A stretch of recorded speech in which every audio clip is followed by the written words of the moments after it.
जो जवानी कहेगी अपने इतिहास को कहानी, वो आगे कैसे बढ़ेगी जवानी? कि जो बॉलीवुड के गाने बनाए गए हैं कि छोड़ो कल की बातें, कल की बात पुरानी, कि हम भूल जाए कि हमारे नरसंहार हुए थे, हम भूल जाए कि हमारे मंदिर तोड़े गए थे।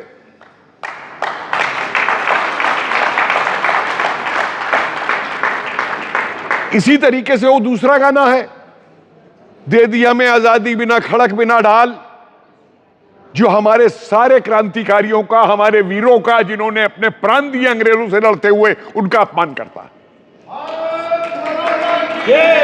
केवल एक परिवार को और एक पार्टी को दिखाने के लिए।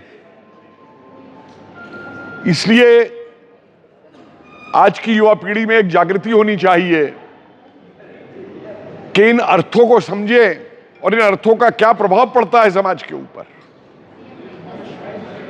मैं जेएनयू में लेक्चर दे रहा था तो एक साहब उठ के खड़े हो गए, क्या राष्ट्रवाद, क्या नेशनलिज्म, क्या देश की बात करते हैं आप आज के जमाने में। तो मैंने कहा, मैं समझ गया नक्सलाइट है। मैंने कहा कि कहां रहते हो? घर है। वो घर कहां पे है? जमीन के ऊपर है। मैं कहा जमीन किसकी है? देश की है। मैं घर पे कोई हमला करेगा तो छोड़ के भाग जाओगे या बचाओगे अपने घर को? नहीं बचाएंगे। तो मैं कहा यही राष्ट्रवाद है। अगर देश नहीं रहेगा, राष्ट्र नहीं रहेगा, तो तुम्हारा घर रहेगा। तो एक और लड़की उठ के खड़ी हो गई, क्या आज ग्लोबलाइजेशन के जमाने में मैं तो ग्लोबल नेशनल हूं। तो मैंने कहा भाई तुम्हारा वो ग्लोबल पासपोर्ट कहां है? यहां जेएनयू में क्या कर रही हो? भारत की सरकार के पैसे के ऊपर उठ के पढ़ रही हो, मुफ्त का खा रही हो और चिल्ला रही हो। तो जाओ कहीं ग्लोबल यूनिवर्सिटी में पढ़ो जा करके। इसलिए हमें हर शब्द के ऊपर बहुत गौर करना चाहिए, क्योंकि समाज में भ्रांति फैलाने के लिए और विशेष तौर से हमारी युवा पीढ़ी को एक ऐसे रास्ते में डालने के लिए इनके साहित्यकारों ने, इनके गाना लिखने वालों ने, इनके बॉलीवुड वालों ने, बॉलीवुड आज देखिए परेशानी क्यों हो गई है कि जब आज बॉलीवुड में मणिकर्णिका और धुरंधर ऐसी फिल्में बन रही हैं तो चीख रहे हैं ये लोग कि ऐसा कैसे हो गया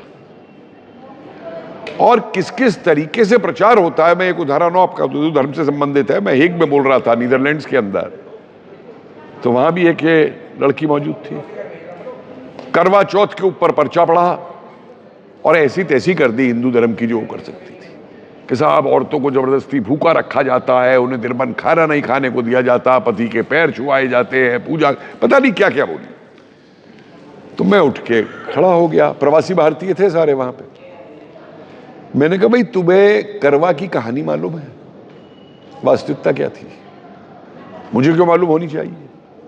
तो मैं कहा जब तुम्हें मालूम ही नहीं कि करवा क्या है तो तुम्हें करवा चौथ पे बोलने का अधिकार किसने दे दिया? मैं कहा स्त्री शक्ति की प्रतीक है ये। और तुम कह रही हो पंजाब में मनाया जाता था, अब सारे देश पे थोपा जाता है। मैं तुम्हें मालूम पंजाब में क्यों मनाया जाता था? कि जब ये विदेशी आक्रांता आते थे उधर से काटते हुए, तो अगर पत्नी अपने पति की जिंदगी के लिए कुछ मांग रही है, अपने परिवार के लिए मांग रही है, तो उसको तुम पत्नी को दबाए ना कहा जाओगे? तो सारे प्रवासी उठ के खड़े हो गए कि साहब ये इंटरप्रिटेशन तो हमको मालूम ही नहीं था। चलिए और बहुत सी बातों पे आऊंगा, बोलने को बहुत कुछ है। नववर्ष का पर्व, हमारे नववर्ष के पर्व में और जो पाश्चात्य संस्कृति का नववर्ष का पर्व है उसमें एक जमीन आसमान का अंतर है। हमारा नववर्ष रात को 12 बजे शुरू नहीं होता अंधेरे के अंदर, हमारा नववर्ष सूर्य की किरणों के साथ शुरू होता है।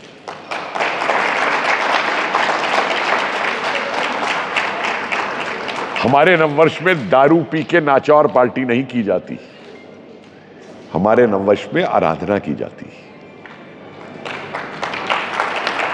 और इस नव वर्ष को ये मत भूलिए कि जिसे हम विक्रम संवत कहते हैं, वो नववर्ष शकों को हराने के बाद में, एक विदेशी आक्रांताओं को हराने के बाद में मनाया गया था। लेकिन आज हम उसको केवल एक पर्व बना देते हैं और ये भूल जाते हैं कि आज भी हमारे देश पे जो लगातार आक्रमण हो रहा है उनसे हमको कैसे निपटना है।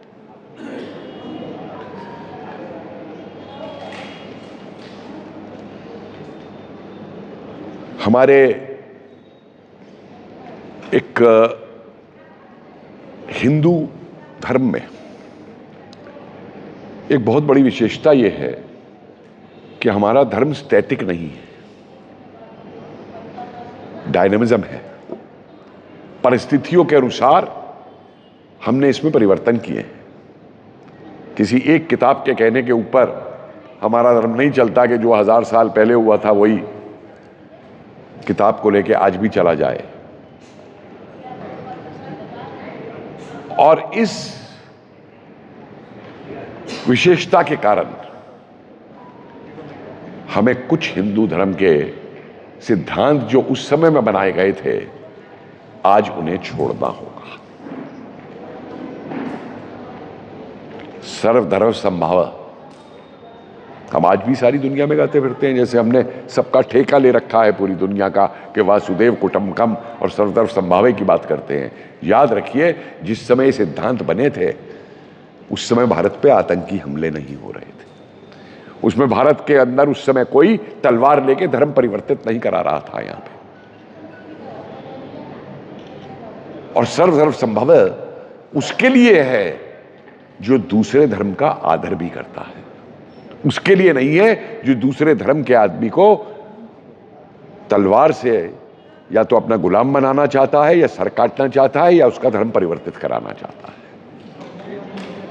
हमको बाहर निकलना होगा इस सर्वधर्म समभाव से। वासुदेव कुटुंबकम, अरे उनके लिए है जो कुटुंब में रहना जानते हैं, जो कुटुंब के सदस्यों का आदर करना जानते हैं। और जो आपको कुटुंब ही नहीं मानने को तैयार, आपको अपना कुटुंब बनाना चाहते हैं, आप पे अपना कुटुंब थोपना चाहते हैं, उनके लिए वासुदेव कुटुंबकम नहीं।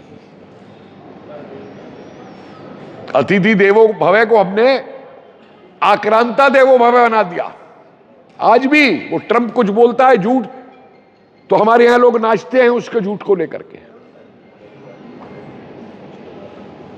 ये परिस्थितियां बदलनी होगी। मेरी माताजी का कि 13वीं के अवसर पे पंडित जी भाषण दे रहे थे और बड़े आदर से बोल रहे थे कि इनकी आत्मा को मोक्ष मिले, ये दोबारा धरती पे ना आए। मैं उठ के खड़ा हो गया। मैं कहा पंडित जी क्या बोल रहे हैं? और वो परेशान हो गए। मैंने कहा जितनी अच्छी आत्माएं हैं धरती पे, उनको तो आप कहते हैं मोक्ष मिल जाए, धरती पे वापस ना आए, तो आप वापस सारे जो दुष्ट और चंडाल हैं उनको वापस धरती पे बुला रहे हैं और फिर कहते हैं कि यहां पे कलयुग आ गया।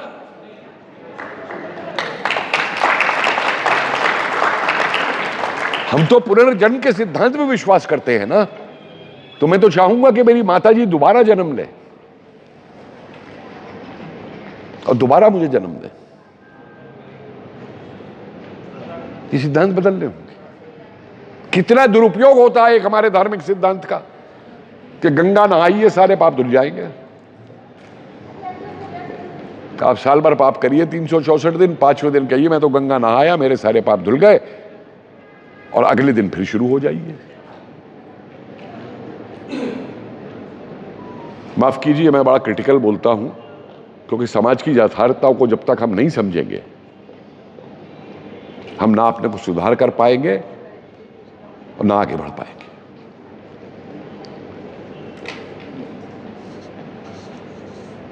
ऐसे कई प्रकरण हैं।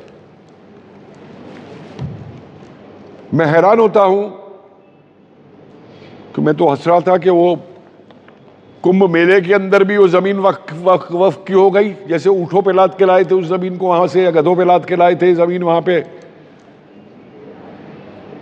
गंगा भी हमारी, जमुना भी हमारी। भाई तुम किस गंगा जमुना संस्कृति की बात करते हो इस देश के अंदर, लेके हमें बेवकूफ बनाते हो।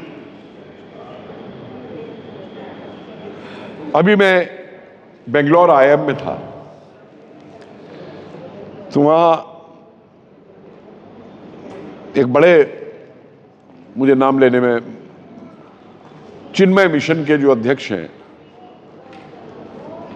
वो बोल रहे थे जैसे आज मैं यहां बोल रहा हूं, और उन्होंने कहा जब हमारे बच्चे 12 साल के हो जाएं तो हमें अपनी संस्कृति के बारे में उनको सब कुछ बताना चाहिए। मैं रोक नहीं पाया, मैं उठ के खड़ा हो गया। मैं कहा स्वामी जी, 12 साल तक आप उसे जैक एंड जिल बताएंगे, हम्टी डम्टी बताएंगे, तो 12 साल बाद वो बच्चा आपकी संस्कृति सुनेगा।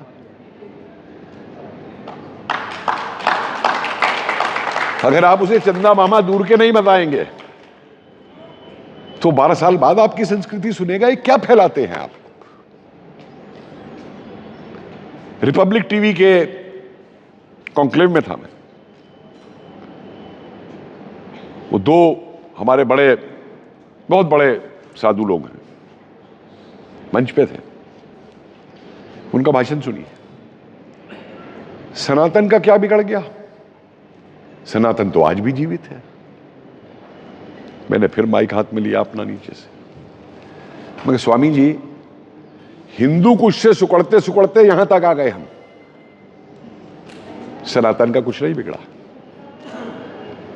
जितने नरसंहार और कत्लेआम हिंदुओं के हुए, करोड़ों में संख्या जाती है, सनातन का कुछ नहीं बिगड़ा। कितनों का जबरदस्ती धर्म परिवर्तित करा दिया गया, सनातन का कुछ नहीं बिगड़ा। देश का बंटवारा करा दिया गया, सनातन का कुछ नहीं बिगड़ा। भाई क्या बोलते हैं आप लोग? आप में से कितनों ने हिंदू कुश का नाम सुना है? हिंदू कुश का मतलब मालूम है? आज के किसी युवा से पूछ लीजिए, उसे मतलब नहीं मालूम है हिंदू कुश का। मुझे नहीं मालूम था अभी तक। कुश फारसी में है कत्लेआम, कि जहां हिंदुओं का कत्लेआम हुआ था। और आप समझ लीजिए कि हिंदू कुश कहां पे है और कहां तक हम मौजूद थे। और फिर मुझे खड़े होकर कहना पड़ा उन सन्यासी जी से, मैं सन्यासी जी, हमें डॉलर और मर्सिडीज बाबा हिंदुस्तान में नहीं चाहिए। हमें वो शंकराचार्य चाहिए जो नंगे पैर घूम करके देश के अंदर सनातन का प्रचार करते थे। और यही बात मैंने अभी एक वीडियो बना के कही। ये जो एक आजकल वो ढोंगी शंकराचार्य पैदा हो गया है ना, मैंने कहा हमें वो शंकराचार्य नहीं चाहिए जो चांदी के सिंहासन पे बैठ के अतीक अहमद की वकालत कर रहा है किन्नौर की, और राजनीति बोल रहा है। और शर्म है कि फिर भी हिंदू उसके पीछे, कहीं उसके पीछे जाकर के उसकी वो कर रहे हैं। तो अपने दुश्मन तो हम खुद है सबसे बड़े। कब तक इनको सहेंगे? मैं अपने विश्वविद्यालय में सिक्योरिटी को देख रहा था, तो एक एजेंसी के थ्रू हम लेते हैं, नहीं आज ही जानती होंगी, तो एक गार्ड की मृत्यु हो गई बेचारे की। तो मैंने कहा भाई इसके घर पे कोई है तो बुलाओ, गेस्ट हाउस में शायद हम उनको डेली वेज के ऊपर कुछ और दे देंगे। तो अगले दिन उसकी बच्ची और उसकी पत्नी आ गई। तो मैंने कहा भाई मैं आप दोनों में से एक को एक नौकरी दिलवा सकता हूं डेली वेज की, तो आप तय करके बता दो कि किसको देनी। तो बच्ची कहती है, शुक्रवार का दिन था, वो बच्ची कहती है आपको सोमवार को बता देंगे। तो मैंने कहा ठीक है बेटा, आप जिससे भी घर पे सलाह करनी हो, चाचा ताऊ जो भी हो सलाह कर लेना। बोले नहीं जी, रिश्तेदारों से किसी से सलाह नहीं करनी। मैंने कहा फिर किससे सलाह करनी है? बोली जी वो पेस्टर आएंगे इतवार को। तो मैं कहा बेटा तुम पहाड़ी ब्राह्मण हिंदू, ये पेस्टर से तुम क्या सलाह करोगे इतवार को? बोले नहीं जी वो हमारे मोहल्ले में हर इतवार को आते हैं, गरीबों की बात सुनते हैं, पैसे से भी मदद करते हैं, सब कुछ करते हैं। तो मेरा ध्यान गया एक बार कि हमारे कितने मंदिर में ऐसे पुजारी जी हैं जो कभी मंदिर से बाहर निकल करके गरीबों में जाते हैं धर्म का प्रचार करने के लिए या उनकी मदद करने के लिए। तो दोष मत दीजिए कि आपका कोई धर्म परिवर्तन कर रहा है, दूसरे को दोष मत दीजिए, वो तो करेंगे ही। हालांकि वो भी उछल जाते हैं। इनका एक वो जॉन डैनियल करके है, बहुत बड़ा इनका चेंज कराने वाला, टीवी चैनल पे बैठा था मेरे साथ। हम सब धर्मों का आदर करते हैं, 3 बार उसने बड़े जोर जोर से चिल्लाया। मैं कहा भाई आर यू श्योर? बोला हाँ। तो मैं कहा फिर दूसरे लोगों के धर्म का परिवर्तन क्यों कराते हो? अगर सब धर्मों का आदर करते हो तो। कूद गया अपनी सीट पे से, भाग गया डिबेट में से, डिबेट छोड़ करके। और हम क्या करते हैं कि जी इसने गरीबों की बड़ा सेवा की, उसको पद्म विभूषण और भारत रत्न तक देते हैं मदर टेरेसा को, जिसने सबसे ज्यादा धर्म परिवर्तन करवाए भारत के अंदर।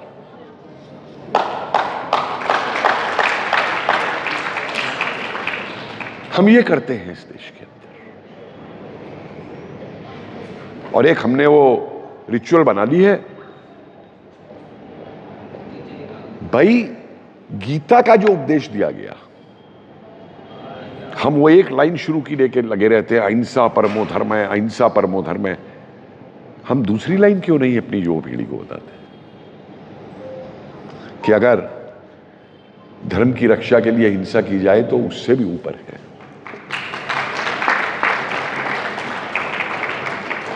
वो हम नहीं बताएंगे। हम राम जी की पूजा करते हैं। भाई राम जी ने धनुष क्यों उठाया था? बुराई को मारने के लिए उठाया था ना। हम रावण जलाते हैं हर साल।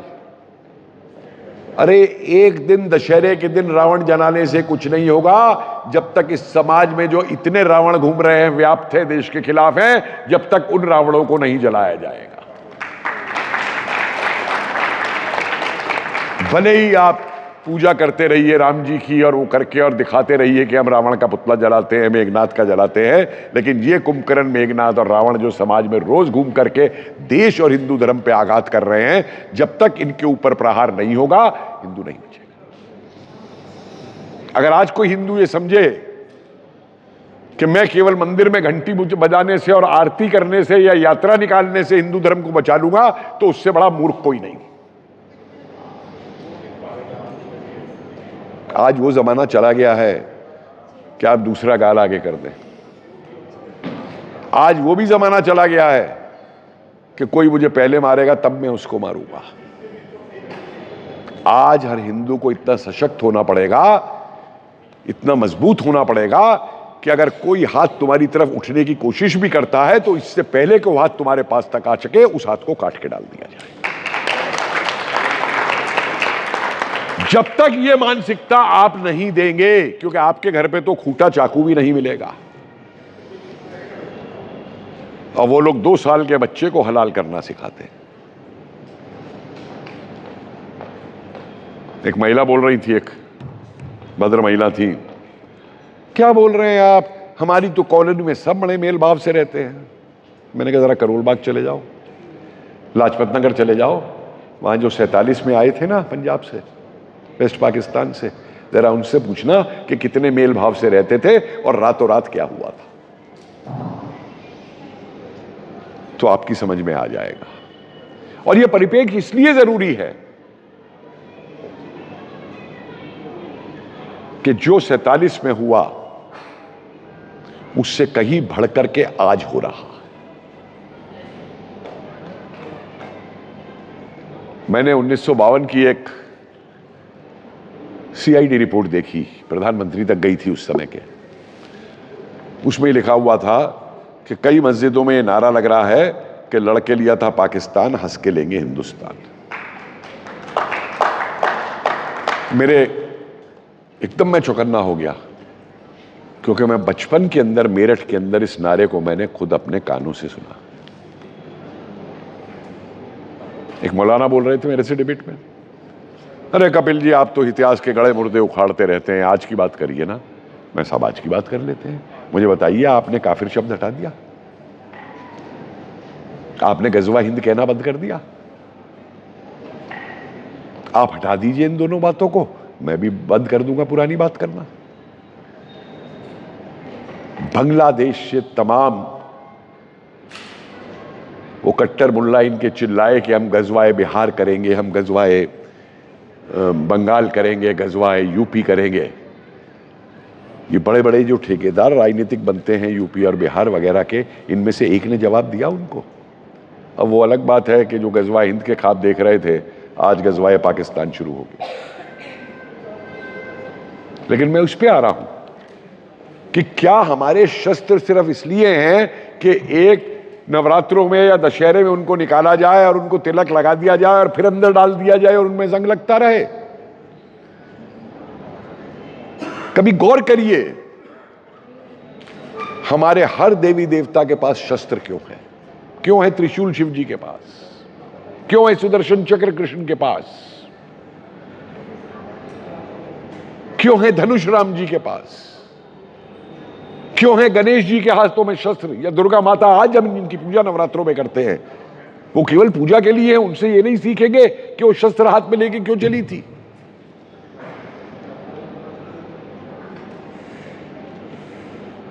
जब तक उनका महत्व नहीं समझेंगे आप, किस लिए दिया गया, यहां आपको धर्म दर्शन सब कुछ दिया गया, वहां आपको शस्त्र भी दिए गए कि अपनी रक्षा के लिए। मैं ये नहीं कह रहा किसी पे हमला करो जाकर के। जो व्यवहारिक रूप है धर्म का, वो व्यवहारिक रूप हुआ किसी समय में पंजाब के अंदर। मैं बोला था अभी पंजाब जब मैं गया था गोविंद नगर, तो कि क्यों पंजाब में एक बच्चे को हिंदू और एक को सिख बनाया जाता था। ये जितने आक्रांता आते थे, वो आपसे ये नहीं पूछता था, जब बंगाल ये पंजाब और या हरियाणा के रास्ते दिल्ली आते थे या राजस्थान की तरफ से आते थे, वो आपसे ये नहीं पूछते थे कि तुम अहीर हो या तुम जाट हो या तुम बनिया हो या तुम ब्राह्मण हो या तुम क्षत्रिया हो या तुम दलित हो। वो सिर्फ तुम्हें काफिर कह के मारते थे। और आज भी वही स्थिति आपके सामने है। किसी बच्चे को ये नहीं कोई बताता कि हमारी सेना, टाइम बता दीजिएगा, अच्छा, हमारी सेना जब वो चांदमारी की प्रैक्टिस करती है निशाना लगाने की, तो सामने एक वो लगाया जाता है गोला, उसके बुलेट वो बीच में मारनी होती है निशाने के लिए। और पाकिस्तान की सेना जो प्रैक्टिस करती है उसमें एक हिंदू की या एक सिख की फोटो लगाई जाती है जिसके माथे पे गोली मारनी होती है। ये जो मानसिकता, और हमारे यहां वो बीमारी हो गई है। मैं तो उसे अब SICK बोलता हूं, सेकुलरिज्म बोलता हूं। लेकिन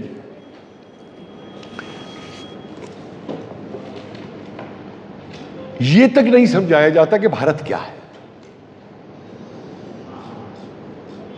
वो एक नई अभी शुरू हुई कि भारत तो 1947 में बना, भारत की यूनियन 1947 में बनी। और जब जवाब दिया गया तो इन पे उत्तर नहीं था। अरे भाई, इंडिया नाम किसने दिया? हमने तो नहीं दिया। इंडी का नाम तो ग्रीक लोगों ने रखा था। सिकंदर ने जो हमला किया था वो खाली पोरस और आम्बी को जीतने के लिए नहीं किया था, वो इंडिका को जीतने आया था।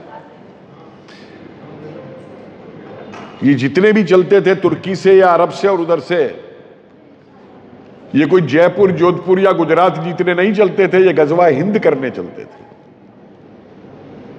हिंदुस्तान नाम किसने दिया? हमने नहीं दिया, इन्होंने दिया। मुगल बादशाह वो कभी भी पूरे भारत के ऊपर राज नहीं कर पाए, लेकिन अपने आप को बादशाह हिंदुस्तान कहते थे। वो कोलंबस और वास्को डी गामा पागल होके किसको ढूंढ रहे थे? हम कह देते हैं उन्होंने भारत को खोजा। अरे भारत तो वहीं था, भारत कहां खो गया था? उन्होंने तो केवल भारत आने का समुद्र का रास्ता खोजा था। और हमारी किताबों में आज भी NCERT में लिखा जाएगा कि उन्होंने भारत को खोजा। और वो भी वास्को डी गामा जो है, वो जमोरिन का राज ढूंढने नहीं आया था, वो भारत का रास्ता ढूंढने आया था। और अगर भारत नहीं था तो भाई फिर English east India company, Dutch east India company, French east India company, Portuguese east India company, ये इंडिया कंपनियां क्यों बनी? ब्रिटिश इंडियन एम्पायर क्यों कहते थे इसको, देश को? और दो कंपोनेंट थे इसके, ब्रिटिश इंडियन प्रोविंसेस और ब्रिटिश इंडियन प्रिंसली स्टेट्स। और भारत का हम केवल विभाजन याद रखते हैं कि भारत को केवल पाकिस्तान और हिंदुस्तान में बांटा। जी नहीं, भारत को अंग्रेजों ने 47 में 567 टुकड़ों में बांटा। हर देशी रियासत को वो स्वतंत्र राज्य बना गए थे। जो भी जियोपॉलिटिकल रीजंस हो, एक और विषय है, मेरे इस पे काफी मैंने गहन इसका लेक्चर किया है इसके ऊपर। लेकिन सबसे पहला काम अंग्रेजों ने क्या किया यहां पे आने के बाद, उन्होंने देखा कि यहां पे उनका संघर्ष उनसे नहीं है जैसे अफ्रीका के लोग थे। यहां उनका संघर्ष एक जीती जागती हजारों साल पुरानी सभ्यता से है, और जब तक हम इस सभ्यता को नष्ट नहीं करेंगे तब तक हम इस पे राज नहीं कर पाएंगे। हम अपने ब्राउन साहब नहीं बना पाएंगे यहां पे, अपने लॉयलिस्ट नहीं बना पाएंगे यहां पे। और सबसे पहला प्रहार उन्होंने धर्म के ऊपर किया, और कोई क्षेत्र नहीं छोड़ा उन्होंने, चाहे वो साहित्य रहा हो। कितनी मुझे शर्म आ जाती है जब लोग कहते हैं Kalidas is the Shakespeare of India, Kautilya is the Machiavelli of India. अरे मैकियावेली और शेक्सपियर किस सदी में हुए और हमारे देश ने क्या दिया पहले? महाभारत जैसा ग्रंथ मुझे दुनिया में उसके मुकाबले का एक ग्रंथ दिखा दीजिए, एक ग्रंथ दिखा दीजिए। क्या नहीं है महाभारत के अंदर?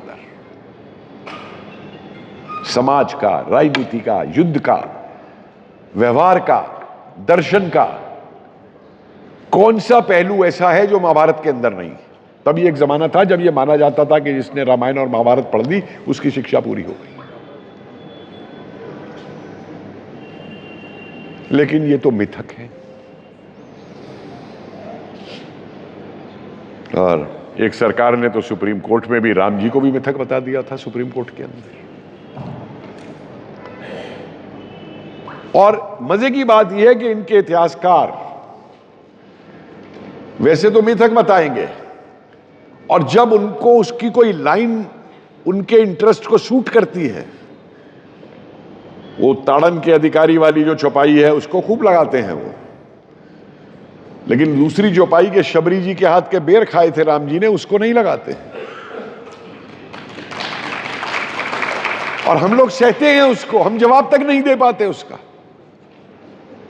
हमारे इतने बड़े बड़े महान ज्ञानी हैं हमारे, इन्होंने हमारे साहित्य को नष्ट किया, हमारे यहां नष्ट किया, और बाहर ले जाके उस पर शोध की,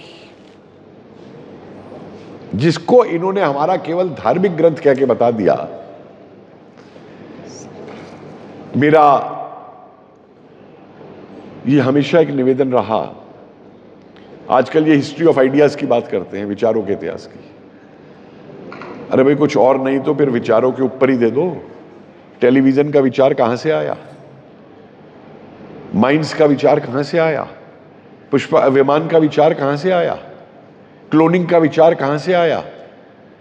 और जो गन्नाएं हैं हमारी, खैर ये सर्वविदित हैं, ये चीजें इन्हें वो कहने की जरूरत नहीं है। लेकिन सवाल वहीं पे आ जाता है कि जब तक हम ये दुनिया भर की अहिंसा का ठेका सिर पे उठा के चलते रहेंगे, हमको क्या मिला इससे?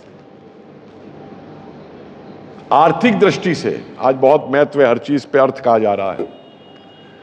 मिथ्या साबित हो गया है किसी भी देश का आर्थिक विकास। देख लीजिए मिडिल ईस्ट के अंदर क्या हाल हो गया है, दुबई का, ओमान का, कुवैत का, जो आर्थिक दृष्टि से बड़े संपन्न थे लेकिन अपनी सुरक्षा बेच रखी थी अमेरिका को, ठोक के रख दिया उनकी अर्थव्यवस्था को। और अर्थव्यवस्था के मामले में हम तो दुनिया में सबसे आगे थे, हम तो अपने मंदिरों में सोना चढ़ाते थे भाई। क्या मिला हमको? आज भी, खैर एक आज अच्छी बात है कि आज हम डिफेंस के ऊपर अपने बहुत सशक्त हो रहे हैं, लेकिन अगर देश बचेगा तो हिंदू बचेगा, और हिंदू तब बचेगा जब हिंदू अपनी आंखें खोल के चलेगा, आंखें बंद करके नहीं चलेगा। हिंदू तब आगे चलेगा जब केवल चिंतन में ही नहीं खोया रहेगा, उस चिंतन को व्यवहारिक रूप भी देगा। आज भी देश में ये हो रहा है, हम देखते हैं, कोई अच्छी बात आप बताइए इनको, बड़ा अच्छा विचार है जी, चिंतन करेंगे, वो 5-5 साल चिंतन ही होता रहता है। जिस जिस चीज से लड़ना है। और एक अंतिम उदाहरण मैं आपको देके फिर खत्म करूंगा। एक सेमिनार में था, वहां पे जेएनयू की एक बी आर अम्बेडकर सेंटर की डायरेक्टर बैठी थी। उन्होंने पर्चा पढ़ा है मैल उठाने वालों का। और साहब उस पर्चों में उन्होंने ऐसी तैसी कर दी हिंदू धर्म की जो वो कर सकती थी। उनकी बदकिस्मती से मैं बैठा हुआ था। मैंने पूछा, भाई मुझे ये बताइए कि हिंदुस्तान में मैल उठाने का कॉन्सेप्ट आया कब? बोली क्या मतलब? मैं कहा हमारे यहां तो आज भी नहीं है, आज भी प्रधानमंत्री कह रहे हैं टॉयलेट बनाऊंगा गाँव में। अब वो इधर उधर बंगले झांकने लगी। बोली वो मोहनजोदड़ो हड़प्पा, मैं कहा वो टॉयलेट थे, वो बाथ थे, टॉयलेट नहीं थे। और मैं कहा तुम्हारा जो सेकुलरिज्म है ना, उस पे तुम ये नहीं बताओगी कि हिंदुस्तान में कमोड टर्क लेके आए थे। और जब उन्होंने धर्म परिवर्तन करने शुरू किए और जिन्होंने धर्म परिवर्तन करने से मना किया तो उनसे उन्होंने कहा हम तुमसे ये काम कराएंगे। और यही कारण है कि आज भी दलित समाज के अंदर एक बहुत बड़ा हिंदू धर्म का ऊपर। और फिर आए अंग्रेज। और अंतिम बात एक मैं ये कहूंगा कि हमारे देश ने जितनी वीरांगनाएं दी हैं, जितनी विदुषी स्त्रियां दी हैं, दुनिया के किसी देश ने नहीं दी। जरा मुझे बता तो दीजिए, एक नाम तो गिला दे ये वेस्ट वाले जो हैं, प्राचीन काल की किसी भी एक महिला का आपने, चाहे वो ग्रीक ही क्यों ना हो या रोमन कोई ना हो प्राचीन काल के। हाँ, ये एक अलग बात है कि एक चीज और में भी, एक और चीज में भी भारत को महारत हासिल है। जितने गद्दार इस देश ने पैदा किए हैं, उतने गद्दार भी दुनिया में किसी और देश ने पैदा किए। और आज भी वो गद्दार फल फूल रहे हैं। और मैं ये सवाल पूछना चाहता हूं, मैंने सवाल अडवाणी जी के घर पे पूछा था एक सभा के अंदर, 20-25 लोगों की सवाल। मैंने कहा आप लोगों ने हिंदू धर्म में जो स्वतंत्रताएं हमारी स्त्रियों को मिली हुई थी प्राचीन काल के अंदर, आप चाहे वेशभूषा देख लीजिए, आप चाहे उनका ज्ञान देख लीजिए, मुस्लिम आक्रमण के बाद जो उसको पर्दे में डाल दिया गया, आपने उसको असली हिंदू धर्म मान लिया। और आज भी स्त्री के साथ वो व्यवहार चलवाया जाता है जो उस समय। इससे कब बाहर निकलेंगे? बात वैलेंटाइन डे को लेकर शुरू हुई थी। आपको विकल्प देना होगा अपने युवाओं को। आपके अपने युवाओं को दबा नहीं सकते आज के जमाने के अंदर। हमने कहा था वो वैलेंटाइन डे मनाते हैं, हमारी संस्कृति नहीं है। आप राधा कृष्ण दिवस मनाइए, भाई किसने रोका है आपको? और ये विकल्प आप नहीं देंगे तो फिर वही होगा कि आपकी बच्ची घर से बाहर निकलेगी और सबसे पहले फोन पे मिस्ड कॉल मारेगी बॉयफ्रेंड को, झूठ बोलेगी और लव जिहाद होगी। तो समय के अनुसार हिंदू धर्म में परिवर्तन करने होंगे। आप मंदिरों में सोना चढ़ाते रहिए, मुझे बताइए वो 55 टन सोना क्या कर रहा है किसी मंदिर के अंदर पड़ा हुआ? आप ईसाई को कहते हैं अरे भाई वो गरीबों में जाता है, उनको आप, हम उसे ब्राइब कहते हैं, सही है, लेकिन आपके मंदिर नहीं कर सकते क्या? इस देश में हम कहते हैं गरीबी है, जितना पैसा हमारा मंदिरों के अंदर मौजूद है वो हिंदुओं की गरीबी को दूर कर सकता है। अगर हिंदू धर्म को बचाना है तो ये करना होगा, नहीं तब तक ये होता रहेगा। मैं तमिलनाडु में था, रजिस्टर जी भी पीछे, लाखों हिंदू वहां पे मंदिर जाता है, चाहे महाबलीपुरम हो, चाहे तंजौर हो, चाहे चिदम्बरम हो, लेकिन वोट किसको देके आता है? उस स्टालिन को जो हिंदू धर्म को सबसे ज्यादा गाली निकालता है। कमजोरी किसकी है? तो कम से कम जागना होगा, इन डॉलर बाबाओं से भी दूर रहना होगा, और इसको आज एक अच्छी चीज युवाओं में जो हुई है वो ये है कि आज का युवा अब ये समझता है कि देश का विकास और उसका विकास दोनों जुड़े हुए हैं। और कुछ नहीं, प्रवासी भारतीयों से कुछ सीखिए। ट्रिनिडेड में, गयाना में, सूरीनाम में, वहां जातिवाद क्यों खत्म हो गया? वहां तो कोई सोशल रिफॉर्म मूवमेंट भी नहीं हुआ, कोई क्रांति भी नहीं हुई। वहां के लोगों ने जाति की ऐसी त्याग दी और जाति भाई बन गए। मैं था वहां पे, अभी हमारे एक यहाँ से डायरेक्टर गए हुए थे, उन्होंने एक मंदिर में कह दिया कि हिंदू धर्म सिर्फ ब्राह्मणों के लिए है। 250 लोग बैठे थे, उठ के खड़े हो गए, यहाँ जी हम हिंदू हैं, कोई ब्राह्मण नहीं है और कोई दलित नहीं है। ये बात कब समझ में आई? माफ कीजिए, बहुत क्रिटिकल बोलता हूं मैं, लेकिन इसलिए बोलता हूं कि जब तक हम इन चीजों से बाहर नहीं निकलेंगे और केवल यही करते रहेंगे, माफ कीजिए व्यक्तिगत मत लीजिएगा कोई भी, लेकिन एक उदाहरण दे रहा हूं कि दुकान खोली, सबसे पहले दुकान पे आरती की, फिर वहीं बैठ के कम तोला, वहीं बैठ के मिलावट की, वहीं बैठ के टैक्स की चोरी की, और शाम को कहा मैं सबसे बड़ा राष्ट्रवादी हूं। ऐसा राष्ट्रवाद हमें नहीं चाहिए। धन्यवाद।